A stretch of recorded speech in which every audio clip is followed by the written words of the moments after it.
contrainte admissible d'Issol, contrainte de rupture, contrainte à Nelly, contrainte à NLS.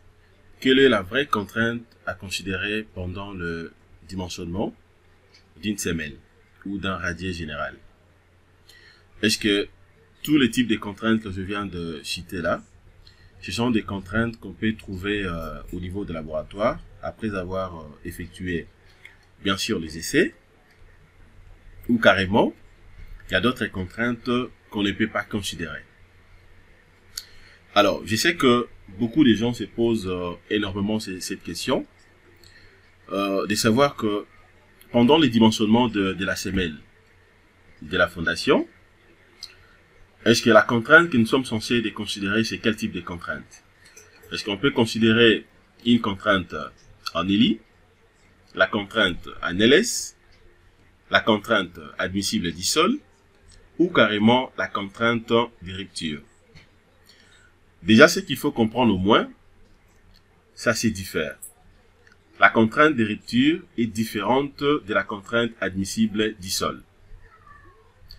Et comme le nom même le dit clairement, la contrainte de rupture, c'est-à-dire que c'est l'état limite au moins de la résistance au moins de l'ouvrage. C'est là où on peut parler de la contrainte de rupture. C'est-à-dire que on suppose que les bâtiments arrivent justement à la fin, à la limite au moins de sa résistance, jusqu'à tel point que la structure va céder. Ça, c'est d'une manière globale. Alors, une autre question, est-ce que, après avoir effectué les essais au laboratoire, la contrainte que les laboratoires nous donnent pendant les dimensionnements, un ingénieur est censé de prendre directement cette contrainte afin de dimensionner l'ouvrage, ou bien l'ingénieur peut aussi faire des analyses pour comprendre d'abord si réellement la contrainte qui a été trouvée au niveau du laboratoire, c'est une bonne contrainte, ou carrément, il y a des trucs que l'ingénieur est censé premièrement de comprendre. Dans cette formation, nous allons travailler ensemble avec vous. Nous allons plutôt analyser l'étude géotechnique des laboratoires des sols et des matériaux fait par l'entreprise Safricas. C'est pour un projet R+4. OK? Donc, vous avez les rapports et là, avec tous les éléments nécessaires, tels que décryptés par l'entreprise. Alors, comme vous le savez très bien, l'ingénieur n'est pas là seulement pour gober. C'est vrai, c'est notre laboratoire que nous aimons énormément beaucoup, mais nous sommes censés aussi de contre-vérifier et faire aussi des analyses afin de comprendre et clairement comment est-ce que ces rapports nous donnent des informations par rapport à la contrainte admissible d'Issol. Donc, nous allons voir comment analyser les résultats des laboratoires des sols et des matériaux dans ces rapports. Vous allez comprendre premièrement comment ça fonctionne, comment est-ce que vous serez à mesure d'avoir une idée sur la conclusion venant bien sûr d'une étude géotechnique. Sans plus tarder, let's go.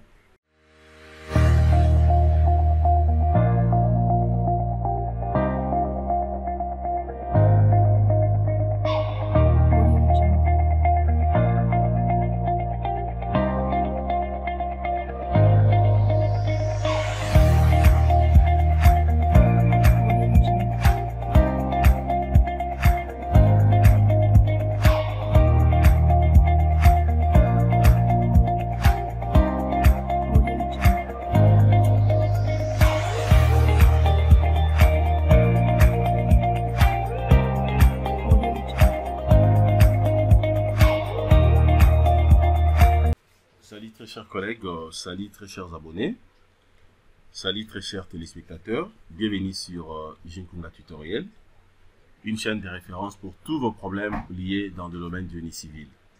Merci de votre fidélité, abonnez-vous massivement sur notre chaîne YouTube, likez nos vidéos, commentez ainsi que partagez.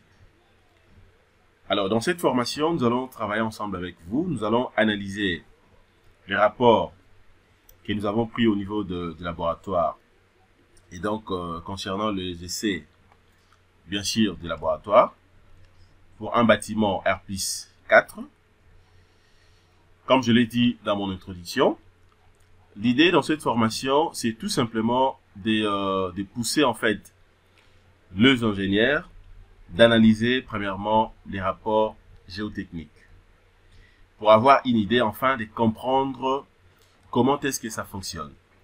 Puisque généralement, comme vous allez le remarquer, après avoir effectué les essais au niveau des laboratoires, il y a toujours une conclusion que les laboratoires nous donnent à la fin pour dire que si vous utilisez mal les données géotechniques et qu'après vous avez des problèmes, par exemple le bâtiment s'écroule ou carrément il y a d'autres anomalies qui peuvent arriver au niveau du bâtiment comme des fissures et tout ce qui va avec, c'est-à-dire que le bureau d'études n'est pas responsable.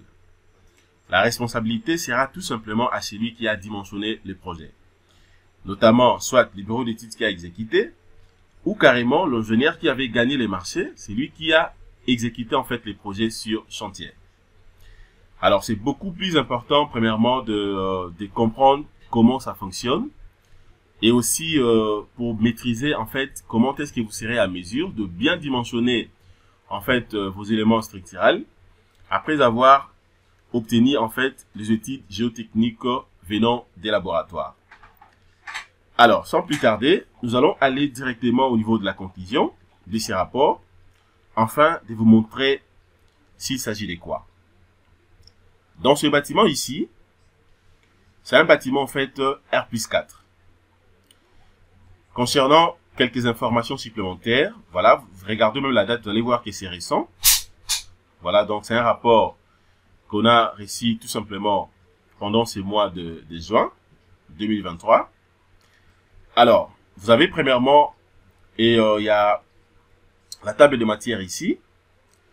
Voilà, premièrement, vous avez l'introduction, et puis l'emplacement et tout ce qui va avec, du chantier au point de vue sondage. Bon, ça, ce sont des informations supplémentaires, je n'en ai pas assez besoin. C'est juste pour voir et comment est-ce que les laboratoires avaient décrypté en fait les points des essais. Voilà, ce qui est beaucoup plus important pour moi, c'est tout simplement la conclusion. Ok, c'est la conclusion. Peut-être je peux encore jeter un coup d'œil au niveau de l'étude des fondations. Ok, dans la description de l'ouvrage, résultat des essais, calcul de la capacité portante du sol en place, et puis calcul de la contrainte admissible. Donc, ce n'est que le 2 points que je vais beaucoup plus analyser ensemble avec vous. C'est-à-dire que le point 4 et la conclusion 5. Voilà, donc tout ça, je peux passer un peu rapidement.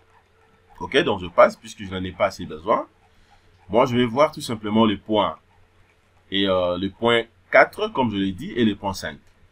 Voilà, là vous avez une petite présentation en ce qui concerne l'emplacement du chantier, même les sites également. Donc c'est présentement dans la ville province de Kinshasa. Vous avez quelques éléments. Donc vous allez voir vraiment c'est bien détaillé, hein. Donc c'est vraiment bien détaillé. Donc c'est pour dire que le laboratoire sincèrement avait bien positionné en fait ou bien donné en fait la description du chantier et tout ce qui va avec. C'est bien détaillé, je peux passer rapidement. Voilà, donc là vous avez même déjà donc la coupe, les différentes coupes par rapport au sondage. Regardez, donc là c'est déjà donc en plein travail pendant les sondages. Voilà, dans tout ça je peux passer ça, je passe rapidement. Voilà, moi je vais voir seulement des points, les points 4 et les points 5. Voilà, là ça c'est déjà les points 5, puisque le point 5 est là, donc c'est la conclusion. Ok. Et puis maintenant, le point 4, je vais monter un tout petit peu là pour vous montrer d'abord un artus. Et après, on aura maintenant, nous allons voir la conclusion. Voilà. Le titre des fondations. D'abord, la description de l'ouvrage. Voilà, la description de l'ouvrage. Qu'est-ce qu'on a dit ici? Nous ne disposons pas de tous les détails sur le plan architectural du projet. Néanmoins, les différents emplacements des points des sondages ont été choisis en accord avec l'ingénieur du projet. Voilà, exactement. Les points de sondage ont été répartis de telle manière à couvrir la zone délimitée par la construction du bâtiment. Voilà, tout ça, je peux passer également, je passe rapidement. Résultat des essais, vous avez les calculs de l'apportant du sol. Voilà, donc tout ce qui va avec. La contrainte admissible, vous avez donc la formule. Voilà, je vais descendre rapidement, je passe, tout ça, je passe. Voilà, je vais passer rapidement. Je refuse que la vidéo soit très longue. Ok. Je viens maintenant au niveau de la conclusion ici. Regardez la conclusion que nous avons obtenue au niveau des laboratoires. Au vu des résultats des différents essais réalisés en laboratoire et in situ, nous relevons ce qui suit. Premier point. La nappe phréatique a été repérée au cours de cette campagne des mois de juin 2023 à 1,50 m de profondeur. C'est pour dire que déjà à 1,50 m de profondeur, il y a présence de l'eau. Le deuxième point. En se référant au sondage carotté, les sols en place sur cette parcelle, voilà les noms de la parcelle, justement donc l'avenue qui bâtit, est un sable argileux gris jaunâtre, à jaune entre les 0,80 m, donc 80 cm, et 6 mètres. Ok? Et après le point 3, étant donné la dispersion des points de sondage sur les sites et en fonction du type de fondation de l'ouvrage, nous admettons le premier point, une contrainte admissible de 0,23 kg par cm², soit 23 kPa, devra être considérée pour les calculs des fondations exécutés à 1,50 m, à 1,50 m, donc 1,50 m de profondeur. Le deuxième point, ce sont des recommandations. Une contrainte admissible de 0,32 kg par cm², soit 32 kPa, devra être considérée pour les calculs des fondations exécutés à 2 mètres de profondeur.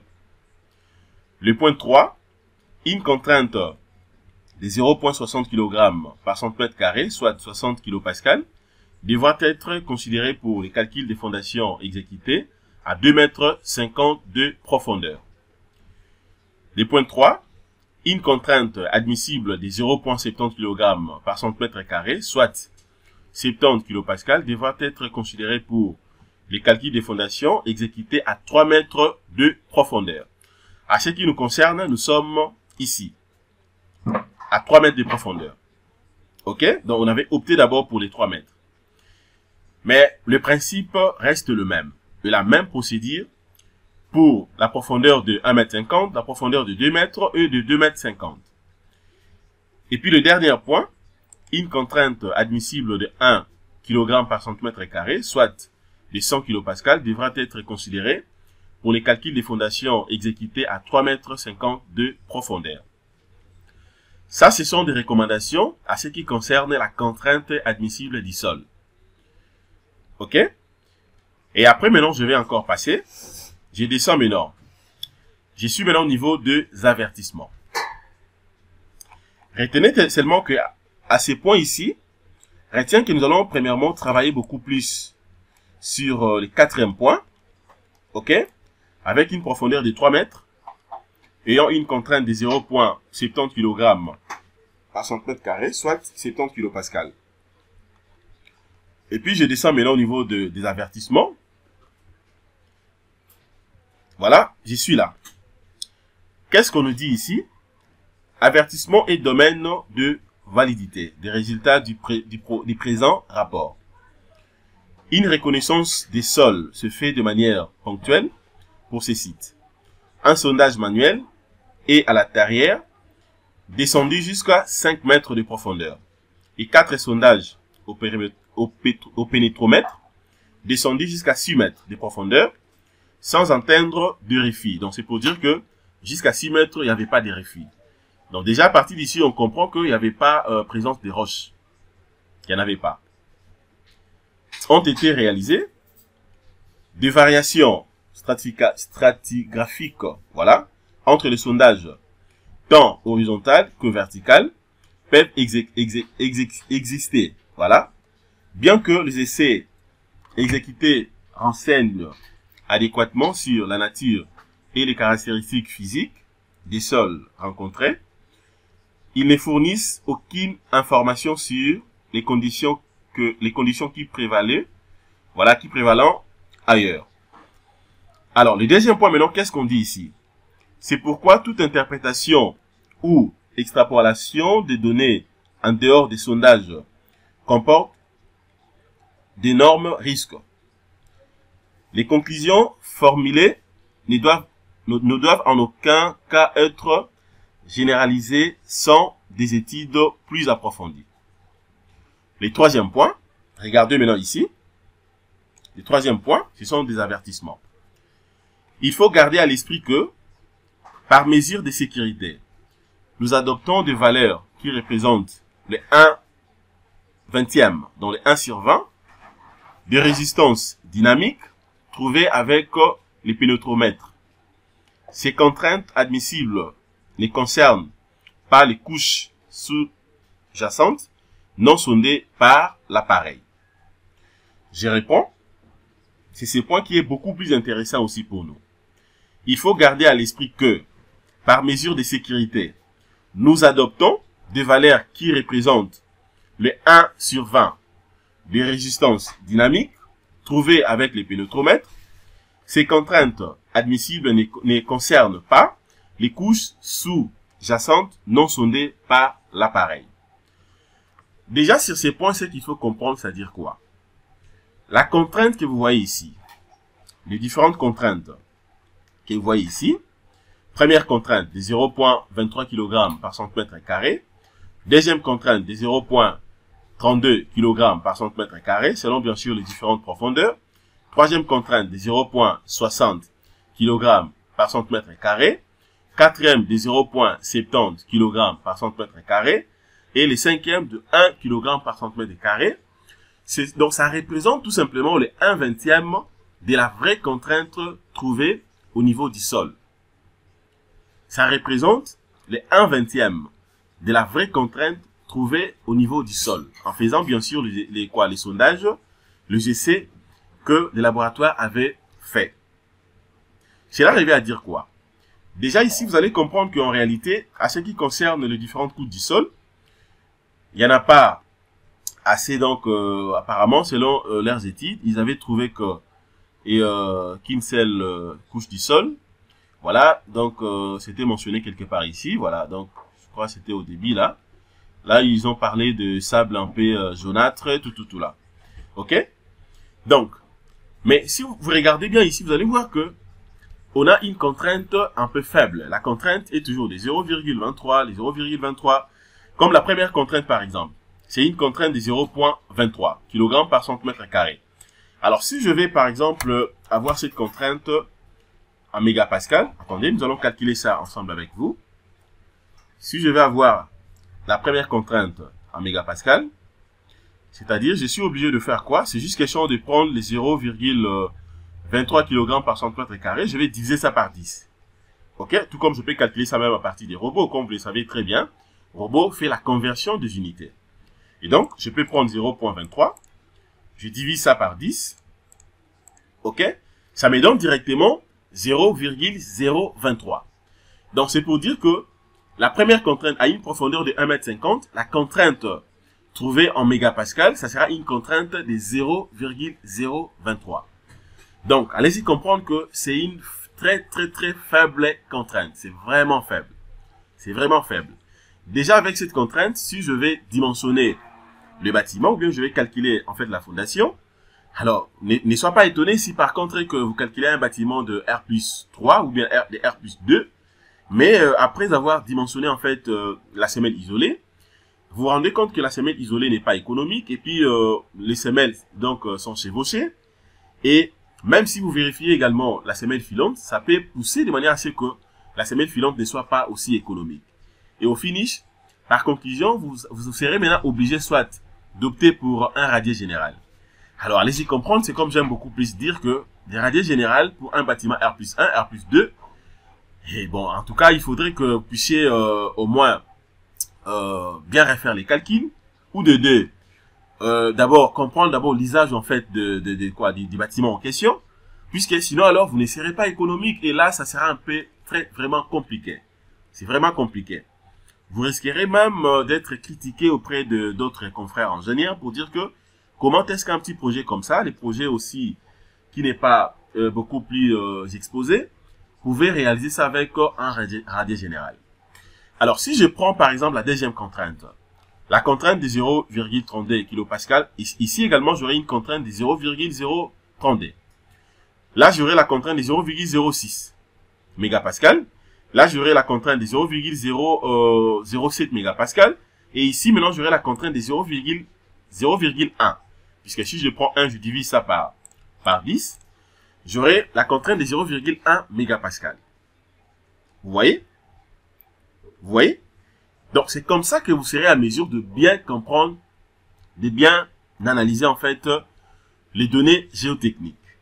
Mais, si vous vérifiez bien, vous descendez en bas, vous allez voir que le laboratoire a bien explicité pour nous dire que les contraintes que le laboratoire nous a données ici, c'est le 1/3, donc disons comment c'est le 1/20 de la vraie contrainte trouvée.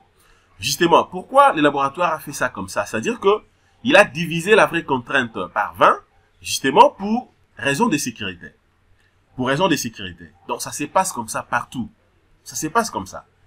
Ok, c'est pour raison de sécurité. C'est-à-dire que déjà, ils se disent que si au moins le laboratoire nous donne la vraie contrainte, par exemple, supposons ici on a trouvé la contrainte de 1 mégapascal et que le laboratoire nous donne cette vraie contrainte de 1 mégapascal, c'est-à-dire qu'au cas où l'ingénieur ou bien le bureau d'études qui est en train de calculer le projet, l'ingénieur n'a pas été assez fort ou bien l'ingénieur n'a pas bien maîtrisé ou ne maîtrise pas les cours de calcul des structures, notamment les logiciels de dimensionnement comme Robot Structural Analysis, Gretec, que ce soit CIPICAD, ainsi que Revit Structure et tant d'autres logiciels, l'ingénieur peut aussi commettre une erreur. Et au cas où le bâtiment s'écroule ou bien il y a des fissurations, c'est-à-dire même les bureaux d'études qui avaient donc fait les études géotechniques, en tout cas, aura un grand problème. C'est-à-dire que le bureau d'études aussi sera exposé. Raison pour laquelle, pour mesures de sécurité, les bureaux d'études prennent la vraie contrainte trouvée au niveau du sol, divisent ça généralement, les autres même divisent ça par 10, les autres par 20, les autres par 25, les autres par 30, donc ça dépend d'un bureau d'études à un autre. Mais généralement, par rapport à ça, vous allez remarquer que la vraie contrainte a été divisée par 20 pour avoir maintenant cette contrainte, la faible contrainte que vous voyez ici pour mesures de sécurité. Je vais rentrer encore au niveau de cette conclusion ici, cet avertissement. Regardez, donc le 1/20 est là. Ok? Alors cela arrive à dire quoi? Si maintenant moi je vais trouver la vraie contrainte qu'on avait trouvée justement au niveau des laboratoires, pendant en fait les essais, je suis maintenant obligé de faire quoi? Je vais prendre tout simplement la première contrainte. Ok? Cette contrainte de 0,23. Je vais multiplier ça maintenant, ça sera donc multiplié par 20. Ok? Puisque si vous prenez ça, donc ça sera, j'aurai donc cette contrainte que je vais multiplier. Ok? Non, attendez. J'aurai cette contrainte que je vais donc je serai obligé maintenant de prendre cette contrainte que je vais multiplier par 20. Si je prends cette contrainte, donc ça sera 0,23 que je vais multiplier par 20 pour avoir la vraie contrainte par 20. Voilà, la vraie contrainte, ça me donne donc 4,6 kg par centimètre carré. Ok? Alors, si je vais maintenant voir ça en mégapascal, c'est juste question de prendre 4,6 kg par centimètre carré. Je vais diviser ça maintenant. Je divise ça, donc, par 10. Voilà, ça me donne la contrainte de 0,46 mégapascal. Donc, c'est ça la vraie contrainte qu'on avait trouvée. Ok? C'est ça la vraie contrainte. C'était donc la contrainte de 0,46 mégapascal. Ok? C'est-à-dire, maintenant, en kilogrammes par centimètre carré, donc ça nous a donné une contrainte de 4,6 kg par centimètre carré. Ok? Alors, les 4,6 kg par centimètre carré, c'est la vraie contrainte qu'on avait trouvée ici. Mais, pour raison de sécurité, ok? Comme mentionné ici, il faut garder à l'esprit que, par mesure de sécurité, nous adoptons des valeurs qui représentent les 1 vingtième des résistances dynamiques trouvées avec le pénétromètre. Ok? Pour mesure de sécurité, maintenant, ils ont pris la vraie contrainte, ils ont divisé ça en fait. Ils ont divisé ça, la vraie contrainte, ça. Ils ont divisé ça par 20. En divisant par 20, c'est là où maintenant vous allez trouver cette contrainte de 0,23. Et la contrainte de 0,23, c'est ça, la contrainte que vous voyez ici. C'est ça la contrainte. Ok? C'est cette contrainte que le laboratoire a trouvée, les 0,23. Vous voyez? Exactement, c'est ça. Donc, c'est comme ça que vous serez à mesure de bien comprendre, d'abord bien analyser, en fait, les données géotechniques. Alors, je prends maintenant par rapport à ça, notre contrainte de 0,70 kg par centimètre carré. Alors, cette contrainte aussi, je vais procéder de la même façon. Alors, si je vais voir la vraie contrainte, je serai obligé de prendre les 0,70, ok, que je vais multiplier par 20. Voilà, ça me donne 14 kg par centimètre carré. Donc, c'est ça la vraie contrainte trouvée. Ok? 14 kg par centimètre carré. C'est ça la vraie contrainte que le laboratoire avait trouvée ici. Mais pour raison de sécurité, ils ont pris les 14 kg par centimètre carré, ils ont divisé ça par 20 ici. Donc, si je rentre, je divise ça également par 20. Voilà, donc ça me donne les 0,70 kg par centimètre carré. Donc, c'est la contrainte que vous voyez ici. 0,70 kg par centimètre carré. Ok, ça c'est une contrainte qu'on nous donne tout simplement pour mesure de sécurité. Ok, mais la vraie contrainte, en réalité, ce n'est pas ça. Alors, si je vais maintenant voir ça aussi, cette contrainte en mégapascal, je vais faire la même chose. Je prends ça, je divise ça par 10. Divise par 10, ça me donne directement une contrainte de 0,07 mégapascal. Donc, c'est comme ça que vous serez à mesure, justement, de bien comprendre, en fait, comment analyser un rapport géotechnique. Alors, la conversion maintenant de unités, c'est très très simple. Tout comme, je peux convertir ça sur robot spectral analysis. Regardez, je fais d'abord la conversion à la main. C'est-à-dire, je prends cette contrainte, 0,70.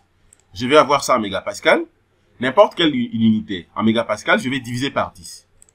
Ça me donne une contrainte de 0,07 mégapascal. Alors, je vais convertir ça aussi sur robot spectral analysis. Je prends une contrainte de 0,70 kg par centimètre carré. Je m'en vais sur robot. Voilà, à partir d'ici, je peux prendre directement. Je vérifie d'abord l'option géotechnique. Je clique sur la contrainte. Là, déjà, c'est en mégapascal. Alors, pour faire la conversion simple, je suis obligé de faire quoi? Je vais d'abord changer le paramétrage de mes unités ici. Je viens là, je prends unité. Préférence de la tâche. Voilà, je prends force. Déjà, la contrainte ici, je me dis, la contrainte, je vais changer la contrainte. Je prends d'abord l'unité de force telle que définie ici dans le rapport, c'est les kilogrammes. Moi également, je viens ici, je prends kilogramme. Et l'unité maintenant de longueur ici, c'est combien ici dans le rapport? C'est les centimètres carrés. Donc moi également, je viens ici, je vais prendre centimètres carrés. De là, je viens de prendre la même unité, les mêmes unités utilisées donc par les laboratoires. Je clique sur OK. Et puis je vais confirmer ça. Je confirme. OK? Je confirme. Et puis maintenant, je vais rentrer sur option géotechnique. Je prends la contrainte. Voilà. À partir d'ici maintenant, la contrainte admissible. Il s'agit d'une contrainte admissible. Ce n'est pas la contrainte en ELI ni en LS. Mais je parle d'une contrainte admissible telle que donnée par le laboratoire. 0,70 kg par centimètre carré. Je prends ça tel que représenté ici. Une contrainte de 0,70 kg par centimètre carré. 0,70 kg par centimètre carré. Alors, comment je vais faire la conversion ici des kilogrammes par centimètre carré en mégapascal? Je suis obligé tout simplement de cliquer ici. Je clique sur OK. Dès que je clique sur OK, c'est bon déjà pour moi.